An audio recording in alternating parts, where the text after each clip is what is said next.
Immunotherapy is changing the scenario of ALL. I mentioned in Philadelphia the role of Blinatumomab. I mean, that's been a game changer, the addition of Blina to a TKI, undoubtedly. And we see now, as I said, the protocol is Blina with Ponatinib, with third generation TKI. And I can say also that in Philadelphia negative ALL, Blina seems to be very effective too. So it's not only in the B Philadelphia positive, it's all the B lineage. So immunotherapy is seen a renaissance of interest, and CAR T cells obviously are playing a role.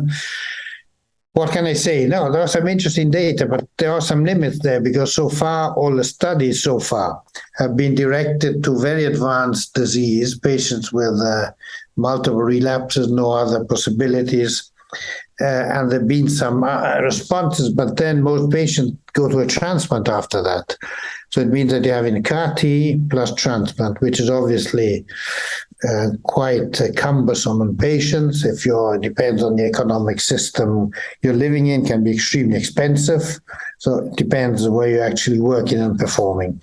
So what we would like is not to do both, but we'd like CAR Ts to be active per se, not as a bridge to transplant, for instance. But to do that, we need to have data with limited disease much earlier, give CAR T cells much earlier. I mentioned Blina, we give them frontline Blina.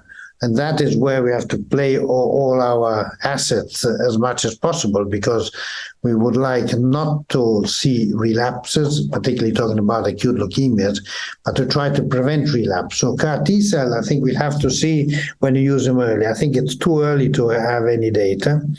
And the other point, who knows? I mean, I think we also have to see the mechanism of action but I'll leave this to another interview later on, because it could be that CAR T cells could stimulate the host immune system, but we talk about that another time when we have more data. So it could be more broader the effect of CAR T cells than when we actually think, not only by having CAR T cell view, but possibly also acting on other immune populations in vivo in patients.